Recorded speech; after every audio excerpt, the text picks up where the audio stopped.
Hello and welcome to our second episode show of the Austin Downbeat.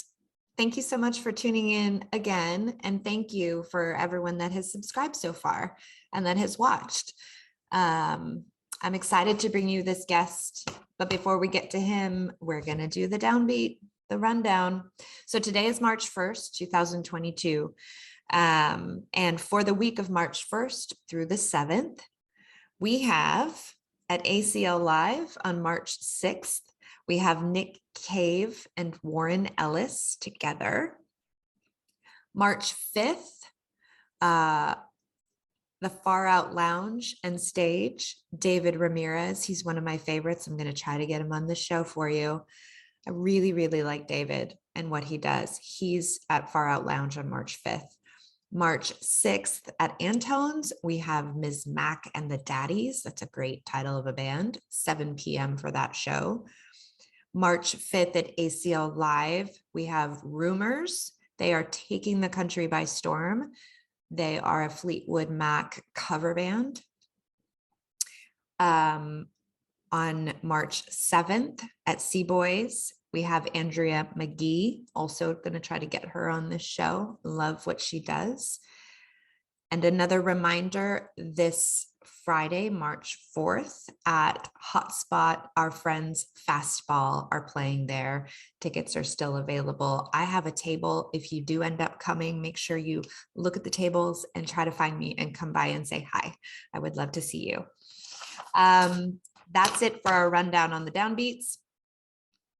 Big downbeat coming with our guest, Joe Salinas. I love Joe. Meeting him was kind of by happenstance last year. But, you know, one of those people that you just kind of feel like you're going to know and you look forward to that process. So I couldn't wait to put him on my show. I couldn't wait to talk to him. So I did. And without further ado, welcome, Joe Salinas. I'm thrilled to have you on the show. How are you? I'm good. I'm excited to be on your show. I've been looking forward to this all week. Yeah, me too. Me tue. And I'm like, oh, I've got to get all the tech stuff ready. But you know what? Yeah. It's actually quite simple. It really doesn't take a lot these days to put on a show. So, you know, anyone out there listening that has the gumption to do it, you can do it. So, well, I want to talk about all kinds of things with you today, but first I think we should give a little bit of an intro to who you are and how we know each other. But I would say, if I had to describe you, where do I begin? I would say multi-talented. Thanks. Probably a hyper creative in the sense that that's what's oozing out of you. A filmmaker, gorgeous photography. Thanks. Like just amazing photography. Musician, and we're going to talk about that. Host of a show that's being made right now. We'll talk about that. At this point, it's kind of like, what don't you do? But before we dive into that, I want to just kind of say, so you and I met. Why don't you talk about how we met? Oh yeah. So I was filming the band Fastball and their recent record recording, their album, the songs they were doing. I think they're doing like a lot of songs. And yeah, they did. On one of the days I showed up with Tony, and you were at the studio with Steve Berlin and whatchamacallit was there. Miles. Yeah, I'm getting old, so my memory is like, it's horrible. Yeah, Miles is gonna kill me now. Yeah, so you were there and you helped. We were doing like so a couple of interviews in the back room of the studio in Austin, Texas. And what was cool about that studio, I want to add, is it was an old church or something. Like the front of it's the facade part is like a church, and this is like state of the art studio. And you have like a dude from Los Lobos, like one of the dudes there. Steve Berlin, man. Yeah, Steve Berlin.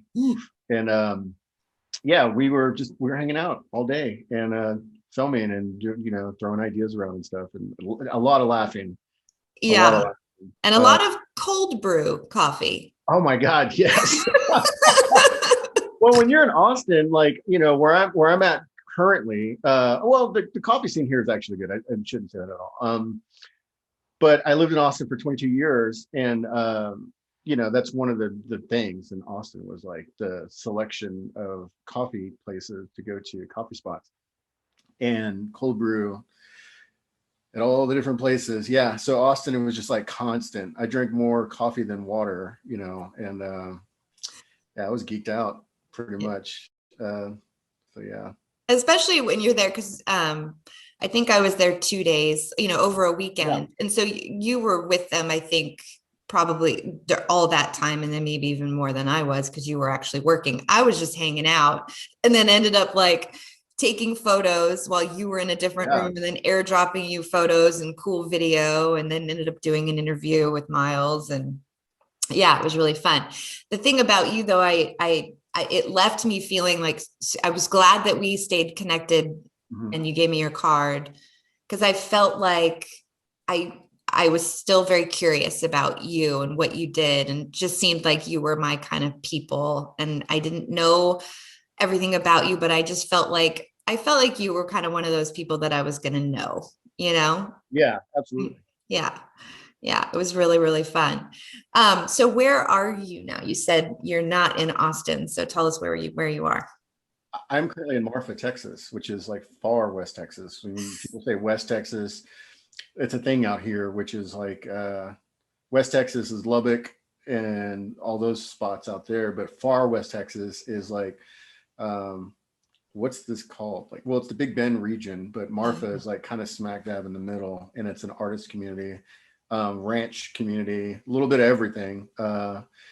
It it kind of reminds me of like old Austin, when Austin was still considered like a town, like a sleepy town. Mm-hmm. And I got there like in Austin in the 90s, right on the cusp of like the .com. Then there was a lull, and then it started booming again around 2004 and 5.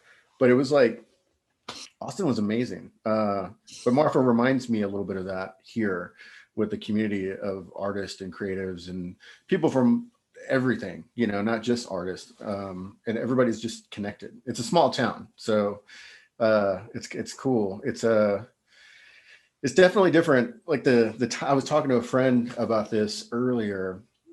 When you're in a city, you kind of base your. If I'm going on a tangent, let me know. But if you're in a bigger city or a big town, you kind of like work around traffic and like early morning, afternoon, especially in Austin, and like here, there's none of that. Traffic is like two cars at one stoplight, and it's not even a stoplight where it stays red. It's literally like a flashing red light and four stop signs, and that's the main intersection. And Wow. and even like it's so weird because it's so laid back and so easy out here and gorgeous, scenery wise and stuff. The day seems like it goes by slow, but by the end of the day, it's like it goes by quick. It's just the time is so weird out here. Interesting. But yeah, Marfa, Texas. I've been here for a couple of years.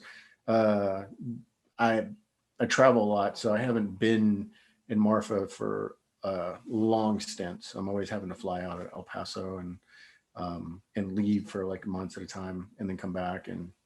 But it's cool. It's, except for the damn train that comes through here and wakes everybody up in the middle of the night. It's like so fucking loud. And but you get used to it, I guess, if you live in New York or Chicago or whatever, and you're around some of those train lines, you just kind of get used to it. But those conductors blow those horns through the town. And I had a friend that used to work for Union Pacific, and back in the day, and knowing his personality, if any of those conductors were like that, I'm sure they're doing that shit on purpose. Like, oh, we're gonna wake everybody up at 3 a.m. and just blare this horn. Because Do there's they nobody. have do they have to blare the horn though for like No, liability? they don't, because there's some trains that don't come, they come through that don't even during the day, and don't. You might hear it in the way in the distance, and that's it. but in the middle of the night, I think they're just so bored. And I mean, honestly, I would probably do the same thing. I just wouldn't stop here for lunch or anything like that. Yeah, don't wear your uniform at the local yeah, totally. You will get spit in your food. Oh yeah, no, Marfa's cool. It's an inspiring place. The food scene here there's not a lot of restaurants and a lot of that stuff, but the stuff that we have is amazing. For anyone listening, you will follow Joe Salinas immediately after this interview on his Instagram. He's constantly posting the most gorgeous food. Oh yeah, thanks. Yeah, thanks.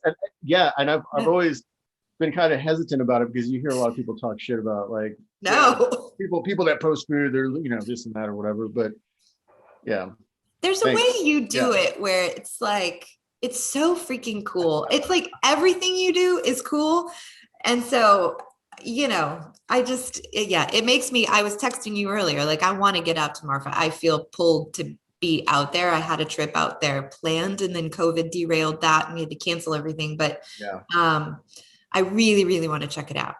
And you will. You should definitely. And I'll show you around, and definitely check out Big Bend and some of the surrounding towns. We have the McDonald Observatory, which is like that's amazing. There's just so many like cool things, and you have the Judd Foundation, Chinati Foundation. You have Art Blocks, NFT Gallery. You have all these different galleries. Marfa Open. You have all the stores. It's just it's a really cool, tight knit community, and everybody looks out for each other. And it's really awesome. Because you travel so much, and I think when I first met you, whatever in the summer, you were spending a lot of time in Cape Cod. Because you're constantly traveling, is Marfa is like the soul and the quietness and smallness of it? Is it a nice contrast and kind of sanctuary compared to the busyness of having to travel all the time? Do you think that's the contrast? Yes, and it takes a couple of days to adjust and transition into that because sometimes when I'm coming back, I'm angry because I'm leaving the conveniences of like things that I'm used to, and a lot of options, and like I can manage my time because it's dangerous when you're in a place like this where, especially for what I do, when I don't have people looking over my shoulder constantly, like when to where the time, I'm not explaining that very well, but I think I get it. And we're also going to talk a little bit about it, and why not? Let's just do it now. Because one of my big questions to you, and again, I might be making an assumption, but I think I'm pretty right on. You are such a creative person, and every once in a while I meet someone like you where there are multiple vectors coming off of the nucleus of your creativity. And not only are there multiple vectors, but you're also really good at each one of them. And so they're each very viable options for you to choose and to pursue. And you are doing that. So my big ultimate question that's written in bold on my paper is, how do you manage your creativity? Because for me, I'm a hyper creative, and I've heard it be called the Da Vinci syndrome or complex, where I just get so like, oh, I should do this and I should do that, and I need to write a screenplay, and I'm writing songs and I'm doing this, and I'm doing all of them. But I'm like, I also have a full-time job and 2 children, and I'm a single mom, and like, fuck, like how do you manage it all? And what are your feelings about that?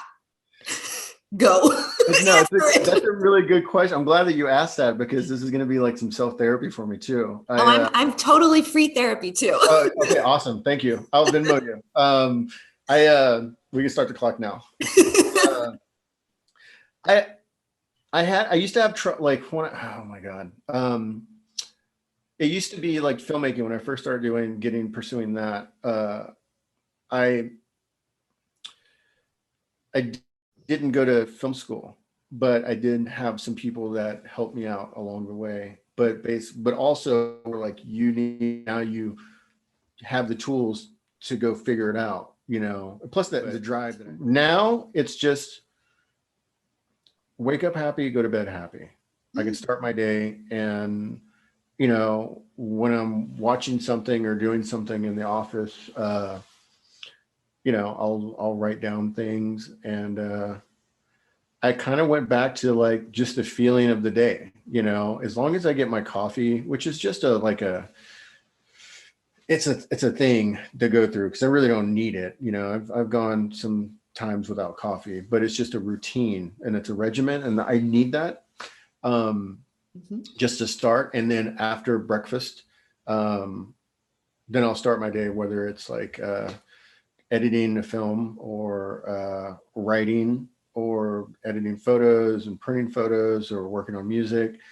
And I'll do that throughout the day, and I'll take breaks and try to go catch some of the light out here in the town for certain photos or just to go check out. And I don't know, it's like it all adds into like it adds to my mental health, because I know when I wasn't able to manage my time, it was a mess.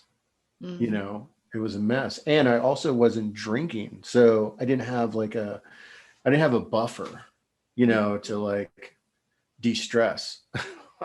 So it was like I was carrying that stress with me all the way to going to bed, and then like obsessing about things, you know, because I wasn't figuring out my path on how to manage my time. And I think I've got it down now. And I mean, I'm on a ton of projects. I'm on so many, and I'm grateful. I'm super excited about it, everything that I'm doing and the people that I'm working with and all of these, and being able to like meet new friends like you and like other people that I've met along the way over the years. And like I said, I go on tangents. No, I love it. I like the idea, and I'm very similar in that, like, I look at like how you see coffee in the morning. It's like I want something to tether to. And that's Yeah. how I see it. I love having those little tether spots in a day, in a weekend, in a week, in a month, in my life. You know, just I kind of see it multifaceted, but I'm always using that word tether. Like, it just makes me feel it's something I can count on. It's something that makes me feel secure and like I have a shred of control in my life, Right. even though I know we don't have any. How do you handle stress? What is your method for that? Do you have anything regular that you do to handle and kind of counterbalance stress? Yeah, like different things. Sometimes it's skateboarding when I get motivated. It's easier when I'm around like other skaters. Uh, you know, especially if I'm having to go film or do photography for like skateboarding stuff. That's a really good de-stressor. Even just pushing around. As old as I am now, I'm 46, which doesn't mean shit. You know, I'm I'm about to very. turn 46 in 2 days. Oh wow, dude, awesome. You're a spring chicken. Yeah, I wish. You should see me getting out of bed. It's like, whew. Same. I mean, Get out so slow. I'm like, yeah, I get out so slow. yeah, same.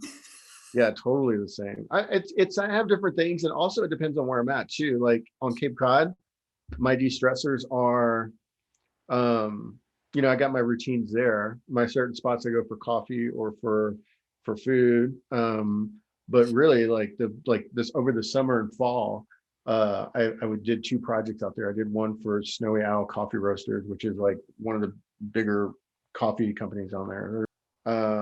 Just go to the beach and hang out, and like getting that energy, I think. And you know, it's gonna sound hippie, but like, you know, consider myself somewhat spiritual, and like pretty hippie kind of, you know. I'm a hippie. I love it. Yeah, it's just like there's something about being out there by the water. And so I would gig to gig, and in between I would stay out, you know, and camp, you know. And it was like crazy because I'd be in Utah somewhere or somewhere in the Southwest, you know. I'd go shoot a commercial in Tucson, and then I would split and go up to like Sedona or even like the northern part of the Grand Canyon, or I would go out to Four Corners or, you know, Gila National Forest, and you know, or I'd go all the way up to North Cascades or going to Montana, Wyoming, any of that area there. I would just Camp?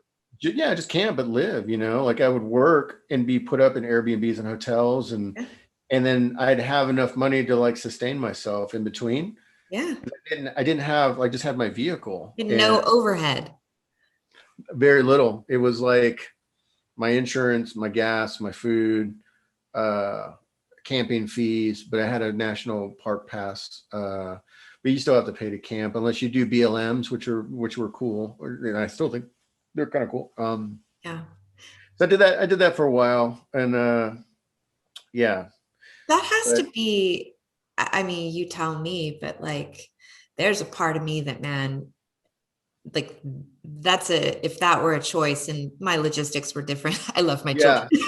But like, if I didn't have any, like, Mhm. that's definitely something that's very attractive to me. Just that simple, like the definition of the simple life, low overhead travel, just really, did you really get to know, well, what did you learn about yourself during those times? I mean, I'm sure maybe it was a lot, but what's the biggest thing that comes to mind, what you learned about yourself?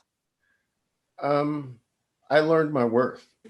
You know, you take a trip and you go by yourself, you're in and out of your head like all a lot, you know, when you're not talking to anybody on the phone, or even if you are, like there might be something that will set something off, or remind you of something, whether it's good or bad. And it's just you in the vehicle in the open road and or in traffic, doesn't matter. You're gonna think about shit, you Mm, know, and then you go through a roller coaster of emotions, and I've been there, you know, and you know, you you learn to deal with that stuff, you yeah, know. the Joe Show. Yeah, yeah. I mean, yeah, Only totally. one guest on that Joe Show. Yeah, there's only one. Yeah, there's only one guest. Every Yeah, day. yeah, Well, I think that this is what builds resilience, yeah.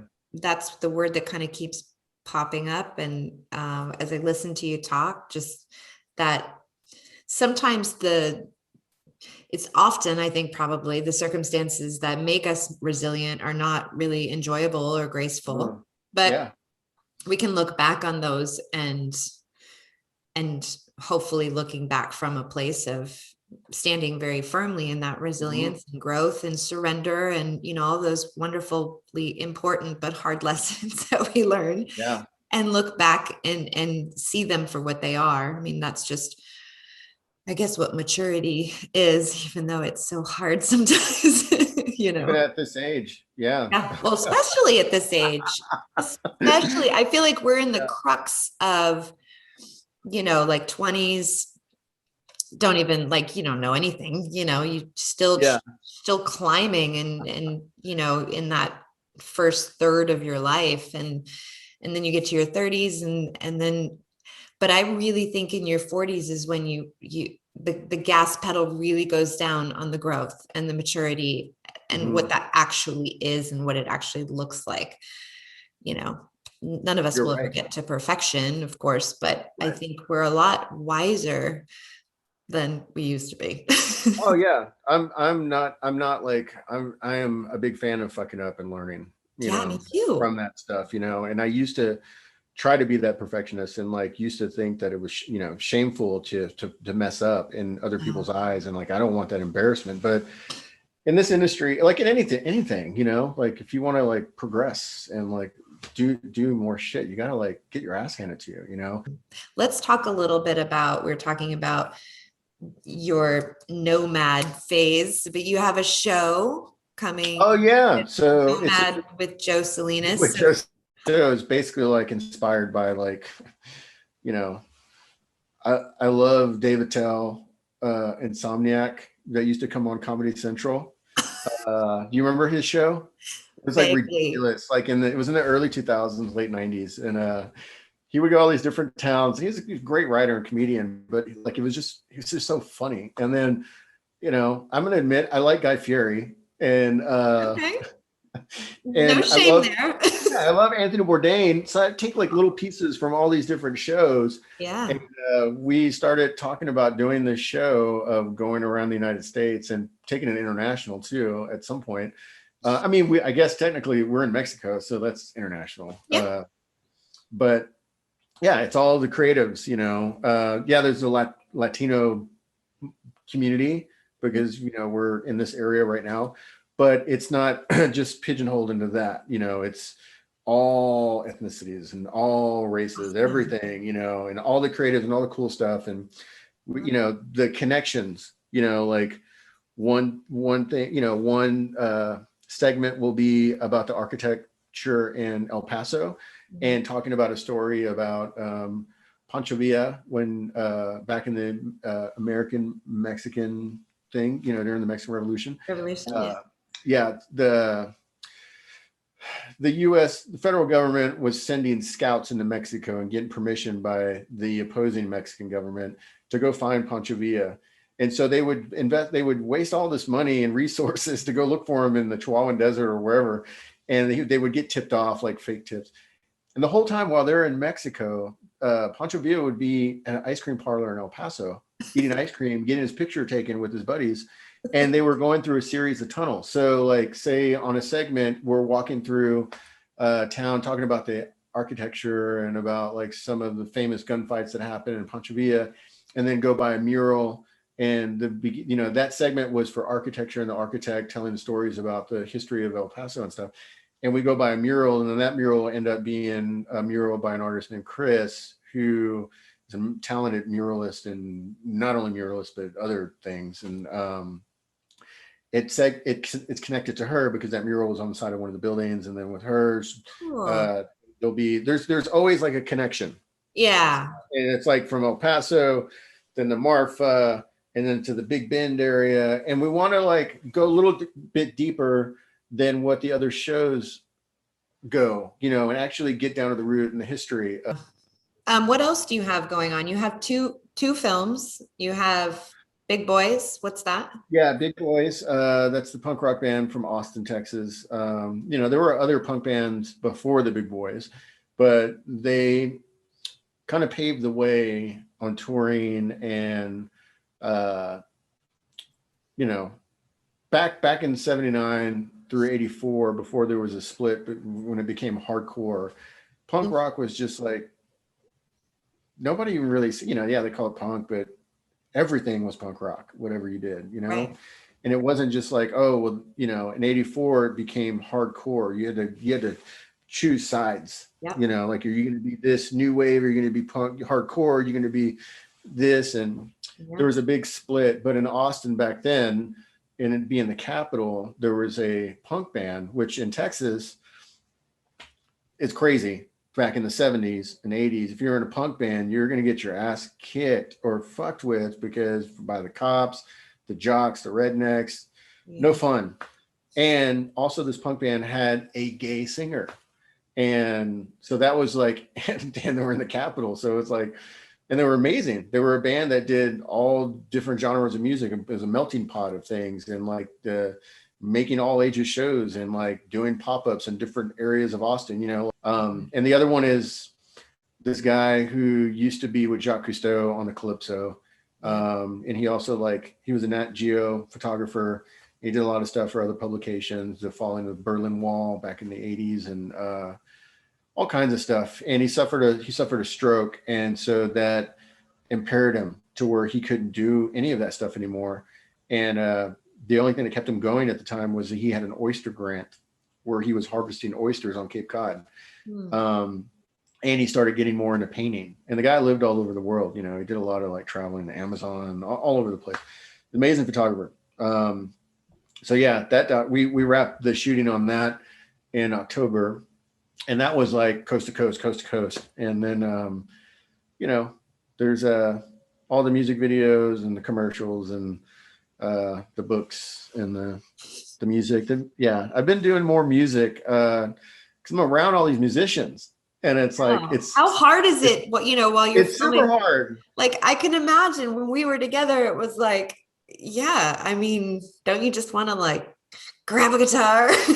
Yeah, I don't want to be a filmmaker, but that's what I got hired to do, you know? And yeah, and I was telling Tony gets it, you know, but and he would see like, oh man, he wants to, you know, and all those guys are amazing. And like some of the most, I mean, I listened to Fastball in the 90s, you know, and when I moved to Austin, I thought it was fucking cool that they were like an Austin band, even though Tony was from Costa Mesa. Yeah.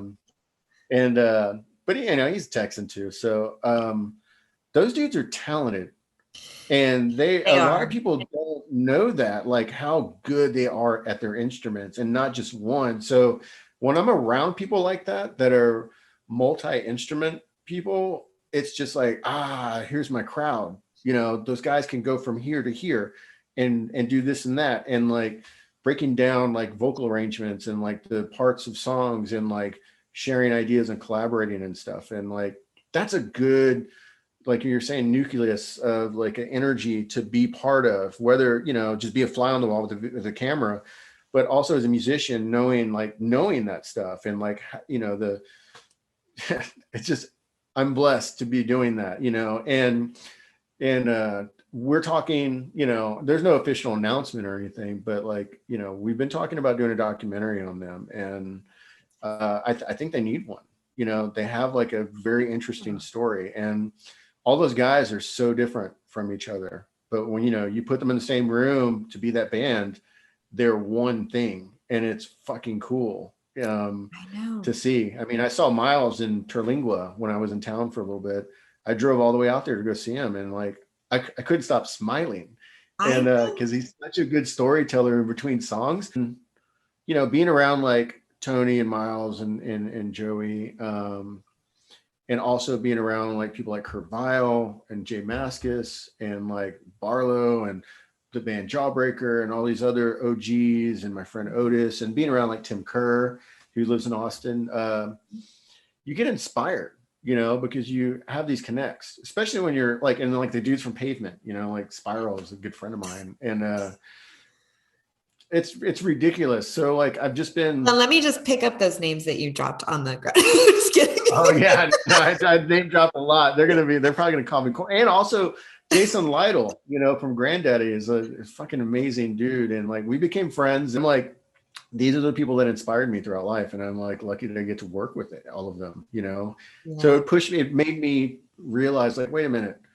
I don't need to just like be a filmmaker, photographer guy. Like I need to reconnect with my music stuff. So I've been doing that. I did want to talk about this, and like been demoing in different parts of the country, especially during the pandemic. You know, it was like in Taylor or up in Lake Tahoe or Cape Cod or Joshua Tree or Asheville and here in Marfa. So I've just been like trying to construct these songs and like going back and forth and not like Fastball dudes where they just hash that shit out and that's done, you know, like it took a while, but now I'm starting to get it, and I'm actually starting to gain traction to where like, oh, I'm found my sound now and my voice. And like I've always been in bands where I was always the bass player, the drummer, you know. Right.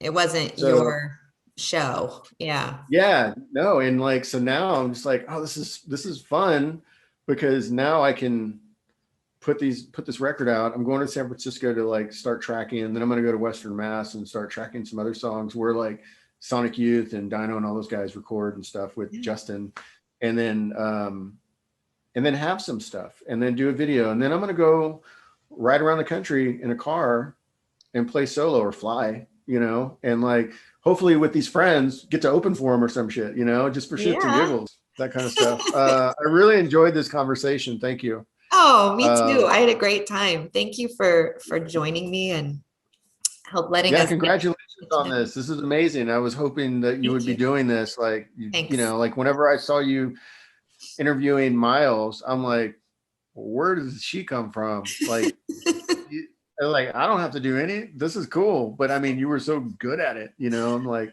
and then I figured you had a radio show or have one, and then like I was like, man, you need to do like your own thing, and you're doing it. Thank you for all of that. I took a little bit of time between shows and just, you know, wanted to think about what I loved from the last time and what I've been missing and how I wanted to do it. And so just kind of throwing it together and seeing how it shapes up, you know, that's my style. So I am so happy to have you on. Thank you for coming. Thanks for having me. And we'll have to definitely do it again. And once you have your music out, you have your films out, we will promote all of that stuff as well. All right. Well, Well, thanks for joining us. Awesome. Thanks, Joe. Thank you. I appreciate it. Bye. Bye.